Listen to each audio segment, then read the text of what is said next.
let's get more now on the Nationals' decision to dump net zero. Joining us is National Senator Matt Canavan. Good to see you as always, Matt. Thanks for your time. So that's it. The Nationals' party rooms dumped net zero. It was unanimous, but it was a 3-hour meeting. Was there some opposition to it?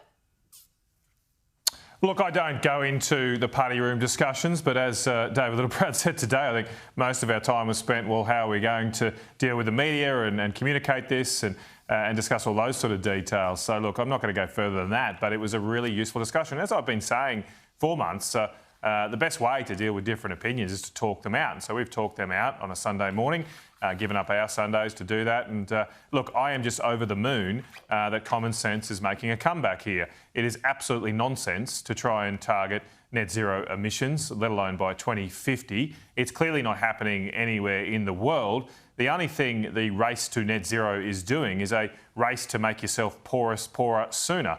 And that's what's happened in our country. Since we've started pursuing net zero, our wages have gone back to 2011 levels. 2011, back more than 10 years.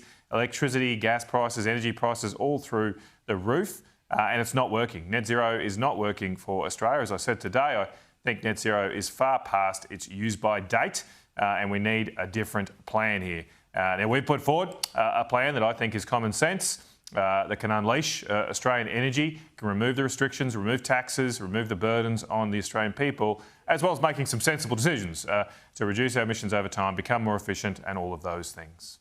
David Littleproud said today the party would still live up to international commitments regarding emission reductions. What does that look like specifically? Look, what we believe in a fair go, and a fair go for Australia, is that we would only seek to reduce emissions in line with other advanced economies. So the report that myself and Senator Ross Cadell did went into great detail, showing that how Australia is exceeding the rest of the world. If you like, Australia's run rate on emissions reduction is going much, much higher. And in numerical terms, we have been reducing our emissions at a rate of 9 million tonnes per year. Other advanced economies, the so-called OECD, have been reducing their emissions at about 4.5 million tonnes a year. So double the rate. Now, what is worse here, James, is Chris Bowen, over the next 10 years, wants to take that run rate to 21 million tonnes a year. So we've been going at 9 million tonnes a year, the fastest, one of the fastest in the world, and he wants to go way, way, way up to 21 million tonnes a year. And look, with all respect to Chris Bowen, I don't think he can bat at 20 runs and over. I don't think he can do that. He's not Adam Gilchrist. I think it's much more sensible to come back to the pack and only seek to reduce emissions in line with the OECD. And if we're doing that, James, if we're doing that, it's not like we can be kicked out of the club. If we're doing what all the other rich countries are doing, who's going to kick us out? Matt, if there's a climate crisis, shouldn't we do absolutely everything we can do to reduce emissions as quickly as possible and pay whatever price is necessary? I mean, if there's a climate crisis, Chris Bowen is doing the right thing. Or are you saying there's no climate crisis? Well, it was exactly what I was about to say. There is not a climate crisis. And we saw that, James, this week from Bill Gates, of all people. Bill Gates, who's had a little bit of a come to Jesus moment here on this, and I welcome that. He's written a long piece, quite eloquently pointing out that this is actually not an existential threat. We need to stop scaring our children. Now, I've always thought there is an issue here. There is an issue, and we should try and tackle issues. But guess what? There are a lot of issues that we have to deal with. And the biggest problem we've got right now with the way Canberra is running the show is it is obsessed. Chris Bowen, Anthony Albanese are obsessed over reducing emissions to meet net zero, and they've lost all sense of perspective on the need to reduce living costs, to increase our standard of living, to create jobs and protect our manufacturing sector so that we can defend ourselves, to protect our natural environment. Very important. I'm really keen on doing that. And so it's not a good idea to just clear fell large parts of our koala habitat to put in renewable energy in this mad ideological pursuit of net zero. So what we are calling for is a return to a sense of balance, a sense of perspective. And yes, there is an issue with climate change, but there are some more important issues. And what we've said clearly today as a Nationals Party is our first priority will be to bring down prices for Australians, that we should run our energy system with the primary goal of delivering the lowest energy prices for Australians. And then we can do some other good stuff as well once we've done that. Matt, where does this now leave the relationship with the Liberal Party? If they stick with net zero, that surely leaves this alliance in a mess.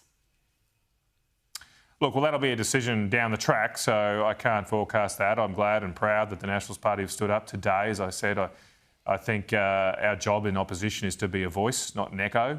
And we have rediscovered our voice today, a voice for those people at Tomago are facing losing their jobs, a voice for the pensioners and students who can't afford their power bill, a voice for those farmers facing their landscapes being desecrated by these reckless renewables projects. So now we've got to fight for it. Now we've got that voice, we've got to go in there and fight. So we'll fight for common sense within the coalition this week. I don't want to make predictions over how the Liberal Party will go, but I have been receiving very good feedback from my Liberal colleagues on what we've announced today, and hopefully, we'll have some good discussions. I'd love to see the coalition stay together because what I want to do, look, I've been at this for 4 years. I've been a little bit of a lone voice sometimes, saying that net zero is nonsense and we should look at a different path. And what I need is more friends. There's no point me maintaining a sole fight against something in this place. You need numbers. I need friends. So I've got more friends in the Nationals Party now. I want some Liberal friends this week as well. But what happens if you don't get those Liberal friends? I mean, it's not the first time that there's been a split, particularly in the last 12 months. So can you rule out that won't happen again?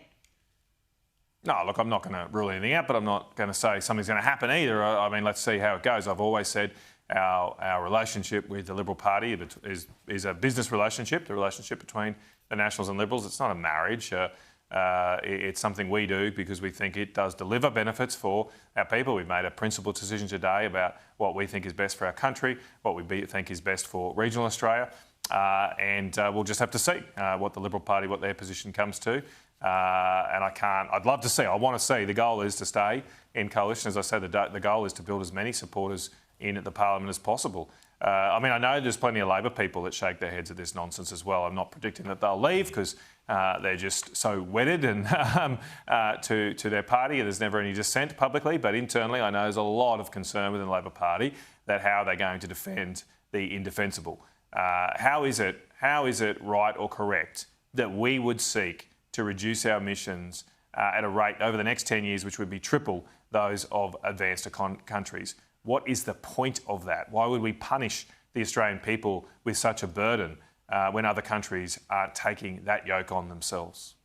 Matt, you said you're looking for friends, so let's talk about one of your besties, and that's Barnaby Joyce. He wasn't at the party room meeting, even though he's one of the party's biggest backers to dump net zero.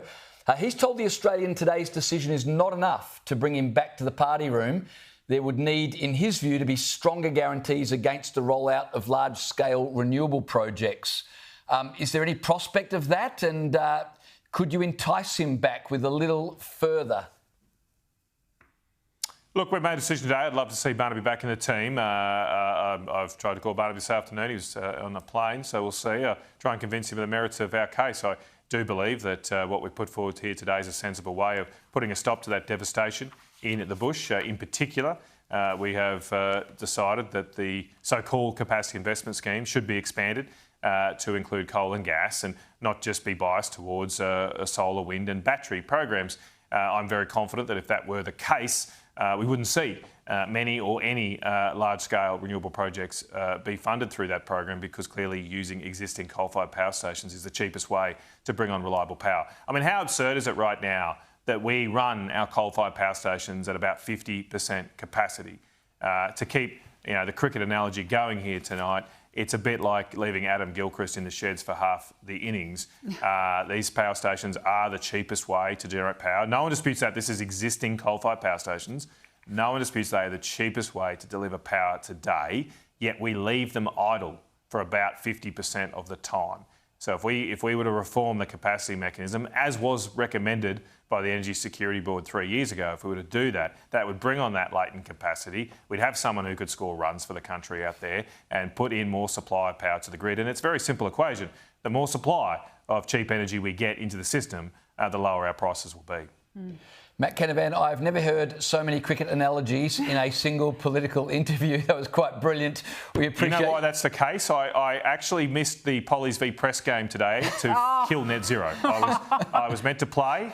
and I gave it up. And guess what? The Pollies lost. So I'm claiming that's because I wasn't there. Yeah, it must have been. Well, you had bigger priorities to deal with, Matt Canavan, today. I did. So I'm not sure they'll regretting it. excuse your absence this time. Matt Canavan, thanks so much for joining us. Really appreciate it.